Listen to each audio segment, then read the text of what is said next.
Most people remember Alice in Wonderland as a harmless story about imagination, a dreamlike adventure filled with eccentric characters, playful nonsense, and whimsical situations that seem to exist for no purpose other than entertainment.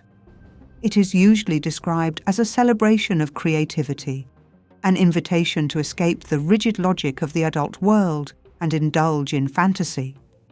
But that interpretation does not survive a careful reading of the story itself. Because nothing in Wonderland is truly random. Every encounter is governed by rules that are enforced without explanation. Every authority figure speaks with absolute certainty, and nearly every conversation ends the same way, with Alice being told that she does not understand, that she has misunderstood, or that the fault lies not with the world around her, but with her. This is not a fantasy about escape. It is a story about what happens when authority no longer feels any obligation to make sense. Victorian England was a society obsessed with order, classification, and hierarchy, a culture that believed structure was not merely practical, but moral. Everything had its place, and every place came with expectations that were treated as natural rather than constructed. Class, gender, age, education, manners, language, and even posture were all governed by invisible rules that shaped how people were expected to exist in public and private life. Children occupied the lowest rung of that hierarchy. They were not regarded as developing minds with their own internal logic, but as unfinished adults who needed correction, supervision, and constant discipline. Curiosity was tolerated only when it could be guided. Questions were allowed only when they had predetermined answers. In such a system, obedience became indistinguishable from goodness, and certainty was mistaken for truth. Charles Lutwidge Dodgson, the man who would later write under the name Lewis Carroll, lived entirely inside this world. He was a mathematician, a logician, and a lecturer at Oxford, someone whose professional life revolved around proofs, formal systems, definitions, and rules that only worked when every step followed precisely from the last. He understood structure deeply, and perhaps because of that, he also understood how fragile structure became when it was treated as reality rather than as a tool. Because the more rigid a system grows, the more clearly its contradictions reveal themselves once it is pushed beyond its limits. Alice in Wonderland is not an escape from Victorian order. It is what remains when that order is applied absolutely, without flexibility or compassion, and allowed to collapse under its own weight. When Carroll first told the story aloud in 1862, it was not framed as a moral lesson. It did not end with a tidy message about proper behaviour, nor did it reassure the listener that the world was fair or just. There was no clear reward for obedience, and no punishment that reliably followed: disobedience. That alone made it unsettling in an era when children's literature was often designed to train rather than to explore, to shape behaviour rather than to question it. Instead, Carroll populated Wonderland with figures of authority who speak confidently and assert control, yet consistently fail to demonstrate competence, fairness, or even internal consistency. They are not villains in the traditional sense. They do not act out of malice or cruelty alone. They are simply wrong. Wonderland is filled with characters who believe absolutely in their own rules while being unable or unwilling to explain them. Laws are implied but never stated. Punishments are threatened without justification. Questions are treated not as expressions of curiosity, but as challenges to authority. This is not nonsense. It is bureaucracy without accountability. One of the most unsettling features of Wonderland is that Alice can never reason her way out of it. She behaves exactly as she has been taught to behave. She asks polite questions. She follows instructions. She attempts to adapt herself to the expectations of those around her. trusting that if she behaves correctly, the world will eventually make sense. Every attempt fails. The problem is not that Wonderland lacks logic. The problem is that Wonderland contains multiple competing logics, each enforced with absolute confidence, none of them accountable to any higher principle. Authority emerges not from fairness or consistency, but from volume and certainty. The loudest voice prevails. The Queen does not argue. She declares. The Duchess does not explain. She moralizes, turning every interaction into a lesson while refusing to clarify what the lesson actually is. The caterpillar interrogates Alice slowly and relentlessly, demanding answers while offering none in return, as though the act of questioning itself establishes superiority. This is how power behaves when it no longer feels the need to justify itself. Early in the story, Alice encounters a question that quietly destabilizes everything that follows. It appears simple, almost polite, yet proves impossible to answer within the world she has entered. Who are you? Alice has been raised to believe that identity is stable, anchored in name, age, education, and proper behavior. But Wonderland immediately dissolves those anchors. Her body changes size without warning. Her sense of time becomes unreliable. Her memory falters. Even her language begins to betray her, and the harder she tries to speak correctly, the more incorrect she becomes. She can no longer trust the boundaries of her own physical form. This is not a whimsical fantasy device. It mirrors a psychological experience familiar to anyone who has existed inside a system where expectations are enforced without explanation and mistakes are punished without clarification. Too loud, too quiet, too curious, too emotional, too much, not enough, always wrong. Alice's transformations are not empowering. They are humiliating, placing her repeatedly in situations where she is either too large to function without causing harm or too small to be noticed or taken seriously. At no point does her body feel appropriate for the space she occupies. This reflects a deep Victorian anxiety about childhood itself, which was often treated as something that needed to be controlled, restrained, and corrected. Children were expected to sit still, stand properly, suppress physical expression, and conform their bodies to adult expectations. Comfort was secondary to compliance. Alice's body refuses to comply, and Wonderland punishes her for it. Language becomes one of the most effective tools of control in this world. Words sound familiar, but their meanings are unstable, shifting according to context and authority. Conversations turn into traps. Questions lead nowhere. Explanations generate more confusion rather than clarity. The Mad Hatter's speech is not disturbing because it lacks structure, but because it mimics structure while refusing purpose. He asks questions with no intention of hearing answers. He responds to statements with contradictions that are treated as definitive. Time becomes something that can be offended, and because time is offended, progress stops entirely. The Tea Party never ends. It repeats itself endlessly, a ritual without meaning, a procedure without outcome. This is not simply absurdity. It is a portrait of systems that continue operating long after they have ceased to serve any human purpose. Sustained only by habit and tradition, Alice is expected to accept this stagnation as normal. Again and again, she attempts to ground herself in what she has been taught. She recites poetry. She recalls arithmetic. She reaches for memorized facts, hoping that correct recitation will stabilize her sense of self.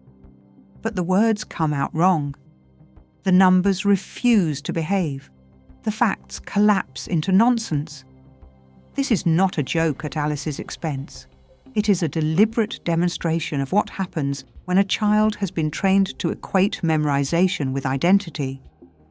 If your sense of worth is built from repeating what authority expects, then the moment those repetitions fail, you do not merely lose information, you lose the structure that told you who you were allowed to be. Carroll understood this intimately. As a mathematician, he knew that systems could be internally consistent and yet detached from reality. He knew that correctness could exist without meaning, and that people often confuse the appearance of logic with the presence of truth. Victorian education frequently rewarded the appearance. The child who repeated properly was praised. The child who questioned was corrected. In Wonderland, appearance becomes a weapon. Alice's confusion is treated as a personal failure rather than evidence that the system itself is broken. No one admits contradiction. No one acknowledges that the rules shift arbitrarily. Instead, Alice is told repeatedly that she does not understand, that she cannot follow, that she is the one at fault. This is the psychological trap at the heart of the story. When systems fail, individuals are blamed. When rules contradict themselves, the person who notices is accused of misunderstanding. When authority cannot justify itself, it simply repeats itself louder. Over time, this creates doubt not only about the world, but about the self. Alice begins to apologize when she has done nothing wrong. She questions her own memory. She hesitates before speaking, anticipating correction. Wonderland does not break her spirit through violence. It erodes it through uncertainty. The Queen of Hearts embodies this instability more clearly than any other character. She rules not through consistent enforcement, but through unpredictability. Her threats are constant, yet rarely carried out, creating an atmosphere in which everyone must regulate themselves in anticipation of punishment. You never know which rule matters today, because the line keeps moving. This is more psychologically effective than constant cruelty. When punishment is arbitrary, people shrink themselves preemptively. They hesitate. They conform without being asked. They learn to disappear. The trial scene makes this explicit. It presents the outward shape of justice without its substance. There is a judge, a jury, evidence, procedure, and ceremony, yet none of it influences the outcome. The verdict is decided in advance. The trial exists only to legitimize authority's decision after the fact. Rules are invented mid-process. Logic is treated as insolence. Evidence is ignored. This is not exaggeration. It is a warning. A system that performs fairness without practicing it teaches people to distrust their own perception of reality. If the procedure looks correct, then perhaps the problem is you. If everyone else accepts the ritual, then perhaps your confusion is proof of your inadequacy. Wonderland never presents itself as hostile. It presents itself as normal. Its inhabitants behave as though their rules are obvious and their judgments self-evident. Alice is not told that the world is absurd. She is told that she is the problem for failing to understand it. This is how systems preserve themselves. They do not need to convince everyone that they are just. They only need to convince individuals that their confusion is a personal failure. Wonderland never admits contradiction. It treats contradiction as ignorance. The pressure is subtle, but relentless. Every encounter reinforces the same lesson: adapt or disappear. Speak correctly or be corrected. Accept the rules or be punished for questioning them. Wonderland does not require belief. It requires submission. And submission is never rewarded. Even when Alice follows instructions perfectly, she is still wrong. Even when she behaves politely, she is still scolded. Even when she remains silent, she is still judged. There is no stable position that grants safety, because safety is not the purpose of the system. Compliance is. Over time, such an environment produces resignation rather than rebellion. The individual learns to hesitate, to second-guess, to shrink, Alice resists longer than most, but even she begins to internalize the logic of the place. That is why the final rejection matters. When Alice declares that the court and the queen are nothing but a pack of cards, she is not merely insulting them, she is recognizing the illusion. Cards have authority only because people agree to play the game. Once belief is withdrawn, the structure collapses. Wonderland ends not because Alice overpowers it, but because she stops granting it legitimacy. Carroll never tells children to rebel. He does something more dangerous. He recreates the experience of living under arbitrary authority and then reveals that such authority is sustained by confidence, habit, and acceptance rather than reason. That realization lingers. Alice in Wonderland endures because it operates on multiple levels at once.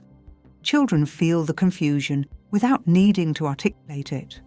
Adults dismiss the surface as playful fantasy, yet the deeper pattern remains. Wonderland is not simply a dream world. It is a psychological landscape, a place where rules exist without reason. Authority demands obedience without explanation. Identity dissolves under contradiction, and language becomes a tool of domination rather than understanding. In other words, it is the adult world, seen clearly for the first time. Alice wakes up, but nothing is resolved, because the story was never about escaping Wonderland. It was about recognizing it. If the story ended there, it would still be unsettling. But what gives Wonderland its lasting power is the way it continues to tighten the psychological vise even when nothing bad appears to happen. The characters rarely commit violence, and yet the atmosphere is permanently threatening, because the true threat is not physical harm. The true threat is that Alice is never allowed to stand on solid ground long enough to regain confidence in her own mind. Consider how often Alice is forced into conversations that begin with her making a reasonable assumption, only for that assumption to be treated as proof of stupidity. She does not enter Wonderland as a fool. She enters as a well-trained child, trying to behave correctly. But the world around her does not reward correctness. It punishes the attempt. When she speaks, her words are twisted. When she stays silent, she is accused of not participating properly. When she asks for clarification, she is treated as insolent. When she tries to apply what she has learned, she discovers that learning itself has no stable meaning here. This is not simply absurdity.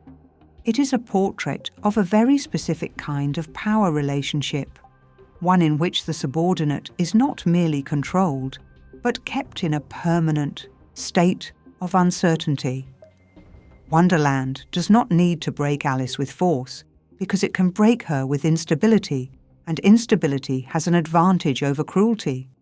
Cruelty is recognizable. Instability is confusing. When cruelty happens, the victim knows what happened. When instability happens, the victim is tempted to assume that their own perception is faulty. That is why Wonderland insists, again and again, that Alice is the one who does not understand. In the adult world, this technique is familiar. Institutions, hierarchies, and social systems often defend themselves not by proving their logic, but by making dissent feel embarrassing. A person is discouraged from asking questions not because the questions are wrong, but because the act of questioning is framed as evidence of ignorance. Wonderland compresses this dynamic into a sequence of encounters where the child is constantly corrected for reasons that are never fully explained, until correction becomes a state of being rather than a response to mistakes. Even Alice's politeness becomes a vulnerability. She was raised to believe that politeness is a kind of protection, that if she is courteous enough, sensible enough, agreeable enough, the world will respond in kind. But Wonderland treats politeness like weakness. It is not impressed by her manners. It uses them against her, because manners require a shared framework of meaning, and Wonderland refuses to share one. The result is an environment where good behavior cannot produce safety, because safety is not a function of behavior. Safety is a privilege granted unpredictably by whoever currently holds power. This is why Alice's experience has the texture of exhaustion. The story often feels like a series of arguments that go nowhere, because that is precisely what it is. Wonderland is a world where language has been hollowed out. People speak, but they do not communicate. They perform. They posture. They assert. They win. And winning matters more than being correct. In such a world, the purpose of conversation is not understanding but dominance, and the child who enters with a sincere desire to understand is destined to lose. That dynamic would already be enough to make Wonderland disturbing, but Carol adds another layer that is easy to miss: the way Alice's own sense of reality begins to fragment as she tries to survive. At the start, she insists that things must make sense if she tries hard enough.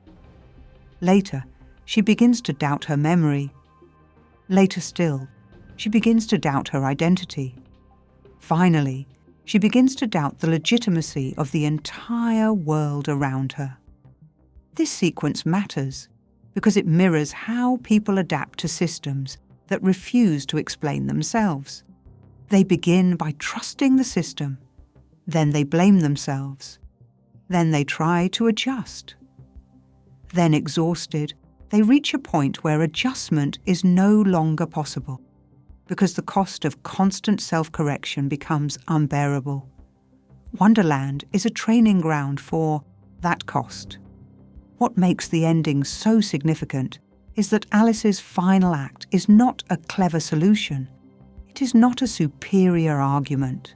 It is an emotional, psychological rejection of the premise that she must continue participating in a system that refuses coherence. In other words, she stops trying to earn legitimacy from a world that has been illegitimate from the beginning. This is why the famous line about the pack of cards feels like a rupture rather than a victory. It is the moment the child stops negotiating, the moment she stops interpreting authority as something that must be accommodated, the moment she stops treating contradiction as her responsibility to resolve.